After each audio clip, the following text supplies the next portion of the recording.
የዲሞክራሲ ስርዓት ግንባታ ሲታሰብ መነሻውና መዳረሻው ህገ መንግስትን ከማክበር የሞራል ልዕልና ጀምሮ ህገ መንግስቱ ያጸደቃቸው የሰብአዊና ዲሞክራሲያዊ መብቶች እንዲሁም ለዜጎች ያጎናጸፋቸው ሌሎች ትሩፋቶችን ከመተግበርና ከማስፈጸም አቅም ጋር በእጅጉ ይቆራኛል። ኢትዮጵያ ሀገራችን የብዝሃ ማንነት ሀገር እንደመሆኗ ማንነቶቻችን ተከብረው የምንኖርባት ሀገር ትሆን ዘንድ ህገ መንግስቱን ማወቅ ብሔራዊ አንድነት ከምንፈጥርባቸው ጉዳዮች መካከል አንዱ መሆኑን መረዳት ያስፈልጋል። በአማራ ክልል 20ኛውን የኢትዮጵያ ብሔር ብሔረሰቦችና ህዝቦች ቀን አስመልክቶ የፌደራል ስርዓቱን በጠንካራ መሰረት ላይ ለማቆም ዲሞክራሲያዊ መግባባት ላይ የተመሰረተ የህብረ ብሔራዊ አንድነት አስፈላጊነት ላይ ውይይቶች እየተደረጉ ነው። ህገ መንግስታችን ሀገሪቱ የምትተዳደርበትን የመንግስት ስልጣን የሚመሰረትበትን የዜጎች ሰብአዊና ዲሞክራሲያዊ መብቶች የሚረጋገጡበት ሰነድ ነው። ህገ መንግስታችን ዲሞክራሲያዊ ፌደራላዊ ስርዓት እንዲገነባ ይፈልጋል።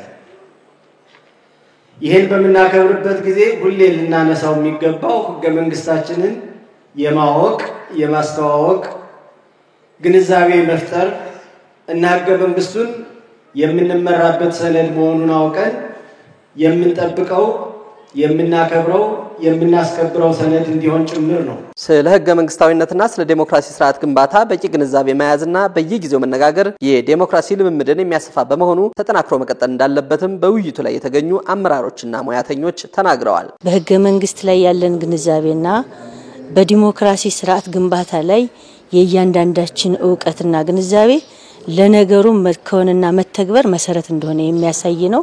ስለዚህ ዲሞክራሲን መለማመድ የሚቻለው በየጊዜው ስለ ዲሞክራሲ መነጋገር አንድም የግለሰባዊ ዲሞክራሲ የመሆን እድላችን የሚያሰፋ ሁለቱም በምን የመራበት የአመራር ሂደታችንና በሙያተኛ አመራርነትም ጭምር ሙያተኛው የራሱን የዲሞክራት ሐሳብ በነጻነት የማንሸራሸርና በሐሳብ አሸናፊና ተሸናፊነት የማመንና አመክንዮታዊ ማህበረሰብ ለመገንባት መሰረት እንደሆነ የሚያሳይ ነው። ለህብረ ብሔራዊ አንድነት የሚቆም ማህበረሰብ በመገንባት ጠንካራ ሀገረ መንግስት ለቀጣዩ ትውልድ ማስረከብ ይቻል ዘንድ ሚዲያውን ጨምሮ ሁሉም የበኩሉ ሚና መወጣቱ በእጅጉ አስፈላጊ ነው። የአንድነት ፖለቲካም የልዩነት ፖለቲካም ከመጠፋፋት በዘለለ አላሻገረንም።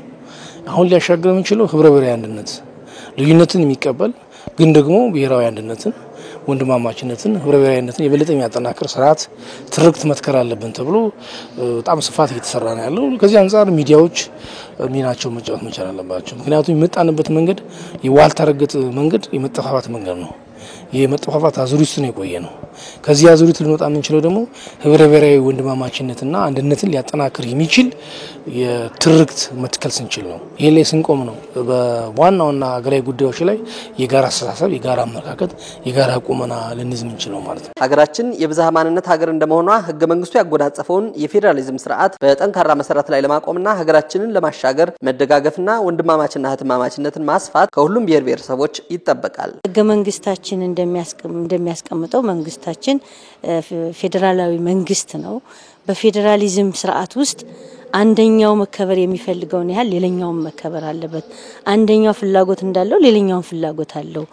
የኔን ፍላጎት ለመፈጸም ስል የሌላኞችን የማልነካ የዛኛው ሲፈጸም ደግሞ የኔን የማይነካ አማካኝ ሚዛናዊነትን የያዘ መሆን እንዳለብን የሚያሳይ ነው።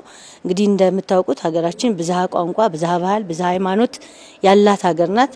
የብዝሃነታችንን መሰረት ያደረገ ህብረ ብሔራዊ ፌደራሊዝም ተከታይ እንደመሆናችን መጠን ኢትዮጵያዊነት ማለት እንዳንድም እንደብዙም ነው። የብዙዎችንንም አንዱ ማክበር ያንዱንም ብዙዎች ማክበር አለብን። በህገ መንግስትና ሀገራዊ መግባባት በሚያስፈልጋቸው መሰረታዊ ጉዳዮች ላይ በማህበረሰቡ ውስጥ ከዘመቻ ስራ የተላቀቀ ቀጣይነት ያለው የግንዛቤ ማስጨበጫ ስርዓት እንደሚያስፈልግም ተጠቁሟል። በህገ መንግስትና በአጠቃላይ መሰረታዊ በሆኑ በሀገር ጉዳዮች ላይ በዓላትን ብቻ እየጠበቅን ሳይሆን መወያየት ያለብን የዘወትር ስራችን ማድረግ መቻል አለብን። በዚህ ዘርፍ የተሰማሩ ተቋማት አጀንዳ አድርገው ንቃተ ህግ ላይ የሚሰሩ ይችላሉ። በአጠቃላይ በህገ መንግስትና በብሔራዊ መግባባት በህብረ ብሔራዊ አንድነት ዙሪያ ላይ የሚሰሩ ተቋማት መንግስታዊ ሆኑ መንግስታዊ ያልሆኑ ተቋማት የዘወትር ስራ ማድረግ መቻል አለባቸው።